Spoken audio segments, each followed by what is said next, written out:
Sinasabi, we need to rejoice. Lahat magre-rejoice. Ang tanong ng lahat, how can we rejoice? Sa gitna ng tinatawag na nangyari sa Yolanda. Mga biktima, ang buong Pilipinas niyanig. Ang buong mundo nakatutok. Ang buong mundo hindi lang nakatutok, my dear sisters and brothers, sa mga biktima, but as well sa mga Pilipino and how to survive, how to react, and how to act on it. Kagagaling ko lang po doon sa Tacloban, Ormoc 2 days ago, dahil nagpadala po tayo ng mga seminarista doon. Nagpapasalamat po ako sa Franciscan Sisters of the Sacred Heart. Tayo ka nga, sister. Yan, sa kanila. Yan, palakpakan natin. Sa convent po nila kami tumira at ang ating mga seminarista ay nakikitulong ang ating pong foundation sa pamamagitan ng mga alog. Unang nag-fumigate ng Tacloban and Palo kasi po lumalaki na ang mga mosquitoes, bumabaho na. Kaya po pinumigate yung lugar.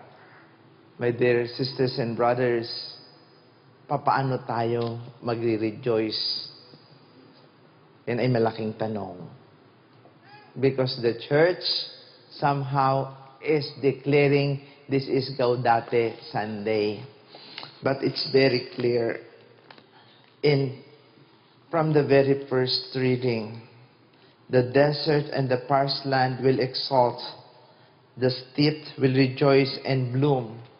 Parang puno ng pag-asa ang gustong sabihin sa atin. Kanino tayo aasa? Sa Diyos lamang.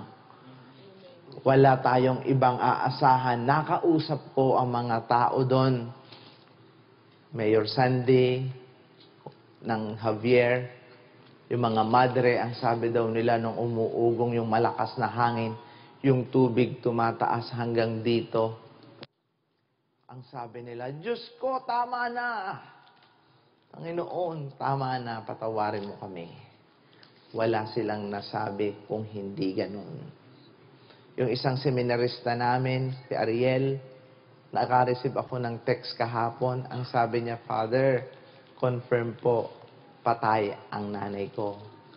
Akala ko hindi ako iiyak. Ang sakit pala. Ito ay mga tanong.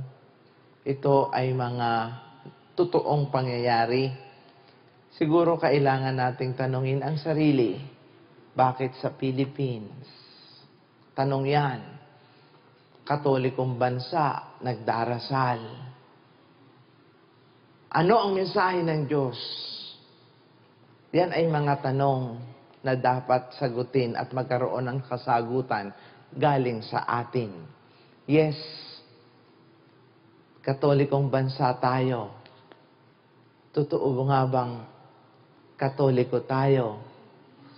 Given we are the only Catholic country and yet we are the most corrupt. Given po yan.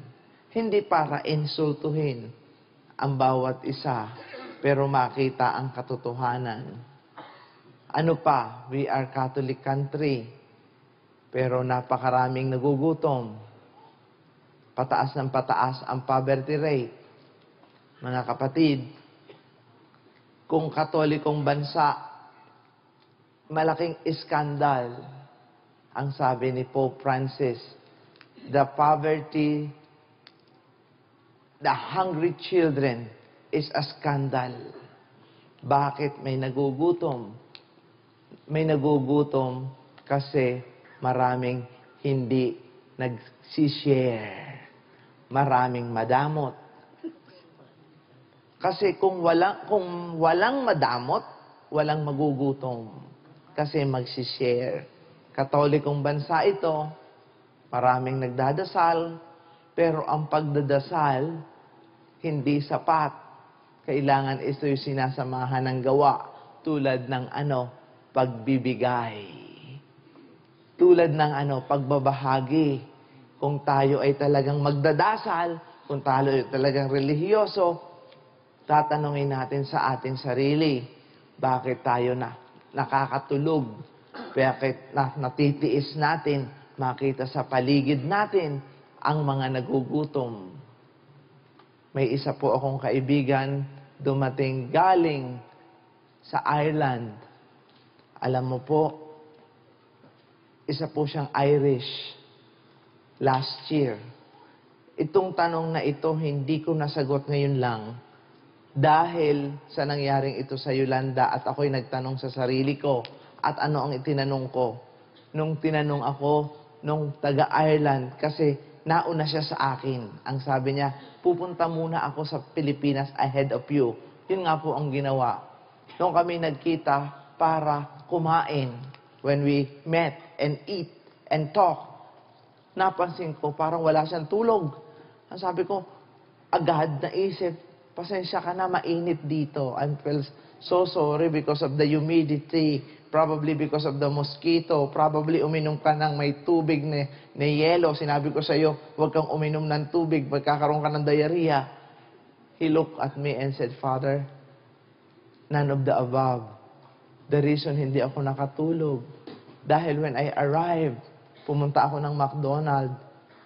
Noong ako'y kumakain sa McDonald's, pagtingin ko sa bintana, nakita ko ang mga bata kumakain galing sa basurahan. Simula noon, hindi na ako nakatulog. At ang tanong niya sa akin, papaano ka nakakatulog? Papaano kayo mga Pilipino nakakatulog sa gitna ng paligid ninyo? Ang kinakain ng mga bata, nasa basura. Alam mo bang yung sampal na yun sa mukha ko, hindi ko masagot? Ang tanong ko yun, ngayon lang nasagot, ano mayroon ako na nakakatulog ako sa gitna ng kahirapang nakikita ko? Ang nasagot ko po ay may sakit ako sa isip. Katulad ng bawat isang Pilipino na nakakatulog, ang tawag diyan ay sociopath. Anong ibig sabihin nun? Ang mga kababayan natin naghihirap na hindi pa tayo nababagabag na tulungan sila. 8 years ago, nagpunta po ako ng Middle East. Sa Middle East, dito ko nakita ang katotohanan, the reality of what is happening to our Pilipinas. Sinasabi ng lahat, the OFW, the new hero, the modern day hero, hindi natin alam, lalo-lalo na mga kababaihang domestic helpers na ginagahasa, binubugbog, pinaplantsa, tumatalon sa bintana, tumatakas. Araw-araw yan ang kanilang panganib sa buhay. Pero may reaction ba ang lahat? May ginawa ba ang isang Pilipinong sinasabing katolikong bansa? Nanalo ang Pilipino sa ASCALs, nanalo sa Hong Kong. Not earlier this year, ano ang nangyari sa Hong Kong? Nag-alsa ang mga taga-Hong Kong, nagalit sa players, nagalit sa mga fans. Ano ang isinisigaw? You land of slaves! You don't deserve to win and beat us. Pinagbabato ng bote. Iyan na po ang tawag sa atin ngayon. Nababagabag ba tayo? Nakakatulog tayo? We are the modern day slaves. Tuwang-tuwa tayong ang mga kababayan natin pumupunta, nagpapakatulong sa ibang bansa. Pero ano ang ginagawa? Pagpasok ng mga domestic helpers, wala na yang passport. Confiscated na. This is against human rights. Pero nahahayaan natin. Nung bumagsak ang Yolanda, nasa isip agad ng lahat, hindi lahat pero karamihan, dahil yan sa pork barrel, dahil yan sa mga politiko, dahil yan kay Napoles. I disagree. Isang sektor lang yan. Sabi ko, baka kami, mga pare, relihiyoso, may kasalanan din. Bakit? We are also profit-oriented. Magpapagawa kami ng hospital, hindi naman iisipin, sasabihin Catholic hospitals. Pero sino nakaka-afford dyan? Mayayaman lang din. Yung mga Catholic school, Catholic universities na tulungan na Catholic school, Catholic universities, sino ang mga nakaka-afford dyan? Mayayaman lang din. Dinonate yan sa aming mga Katoliko. Pero nakaka-iskandalo rin po iyan. Kaya nga sabi ko, sino ang may access dito sa tinatawag na teachings, morals? Wala yung mga public schools. Hindi nakaka-attend ng retreats. My dear sisters and brothers, I do believe ang message in order for us to gain and to learn something from this tragedy, as a nation, we need to repent. Not only the senators, not only the congressmen, not only the politicians, every Filipino, even religious. Kahit po ako, tayong pari, relihiyoso, lalong-lalo na tayong mga nagsisimba. Nagsisimba tayo, saksakan naman tayo ng damot. Kalalabas mo pa lang ng simbahan, may hihingi sa'yo, walang pamasahe. Anong sasabihin mo? Wala kang pera, pero alam mo, sa bulsa mo, mayroon kang 1,000, hihingi lang ng 20 pesos pamasahe, hindi ka makapagbigay. As what I said earlier, nakaka-iskandalo ang ginagawa natin bilang isang Kristiyanong bansa. Pero wala naman tayo sigurong pwedeng pakinggan na. Dahil lahat na siguro sa ating mga Pilipino ay questionable ang integrity. Lahat ay corrupt na.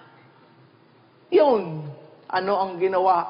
God will somehow do His part and let us learn. Kasi hindi ko makakalimutan ang sinabi ni Mayor Sandy Javier, Father, nung ang malakas na hangin, hindi mo ito ma-imagine, ang sabi niya, para itong galit ng langit. Parang ang langit galit na galit. Not I'm saying, ganyang kasama ang Diyos, but somehow God will do something for us to get the message. Can we please change? Can we please stop being hypocrite? Ito po ang message ni Jesus. Jesus confronted each and every person to stop this hypocrisy and let us be real in our faith. Maging totoo tayo sa ating pananampalataya. We're proclaiming we're Catholic. Can we please,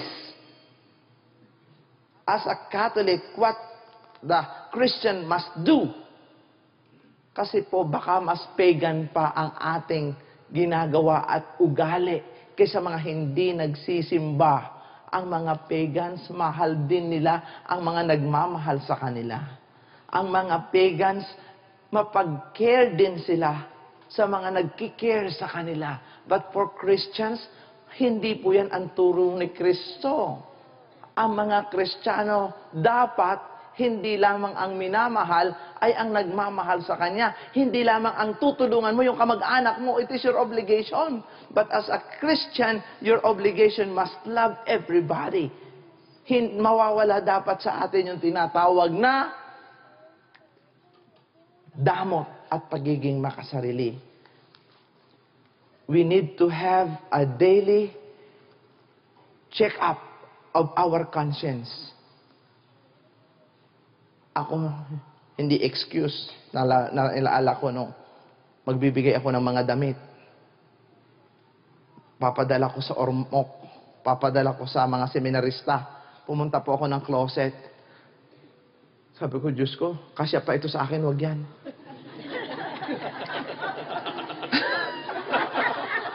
Tapos tinitingnan ko, ay, paborito ko ito, wag ito. Ano ang pinipili ko? Ibigay yung hindi na gusto, yung hindi na magagamit, yung hindi na kasya, yung wala ng kwenta. That's not being a Christian. Yes, we give, but God will not judge us of what we give, but what left us. Hindi ko makakalimutan yung parable of the widow.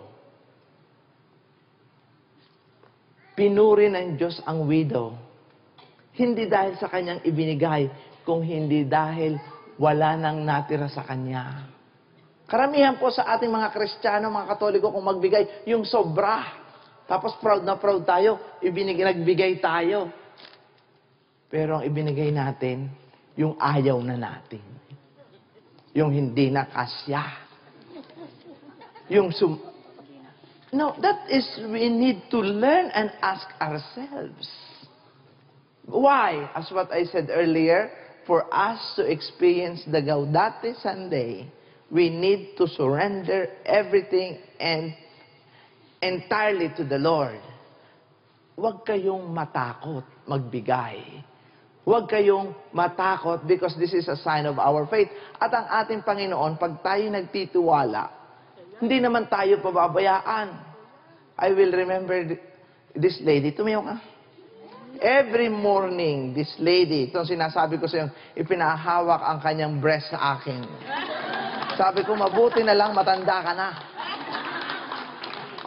Dahil cancer, may cancer, takot na takot, lumalaki raw. Dalaga po ito. Alam nyo, sabi ko sa kanya, sige, wag kang matakot, hindi yan cancer, buhay yan. Hindi nila alam kung anong ibig sabihin ng buhay. So, pahawak siya ng pahawak. Finally, today, ang sabi niya, Father, totoo ka, buhay, tubig lang pala ang laman, kaya nalaki. No cancer, cancer-free. Kagabi, may isang bata lumapit sa akin, si Steven, sa Landmark. Ano ang nangyari sa kanya? Dapat po siya magkaroon ng kidney transplant. Ang sabi niya sa akin, Father, hindi dapat ako sa iyo pupunta. Dahil alam ko, hindi ka makakapagbigay ng 500,000. Kasi hinihingan ako ng PGH for the transplant of my grandson, 500,000. Pero Father, may sulat ako kay Willie Rebillame, pero papunta ako kay Willie. Ay, wag na lang kay Willie, kay Father Suarez na lang. Ang sabi ko po sa kanya, wala akong 500,000 dito, pero ipagdadasal kita. Bukas pumunta ka sa PGH. Kasi bloated na ang bata. Ipinanganak with kidney defects. Both kidneys. After 1 year, pagkatapos ko pong i-pray, pumunta ng PGH, nagulat ang doktor. Ano ang nangyari sa kidney nito? Normal na. No need of transplant. At marami pang himala. Marami pang himala. We have so many reasons to rejoice. And how can we rejoice pag nawala ang takot? That's the only way. During the time of Jesus, takot ang lahat. Takot ang lahat. Kasi po, pagka may takot sa dibdib, imposible tayong mag-rejoice. May sakit ka, huwag kang matakot.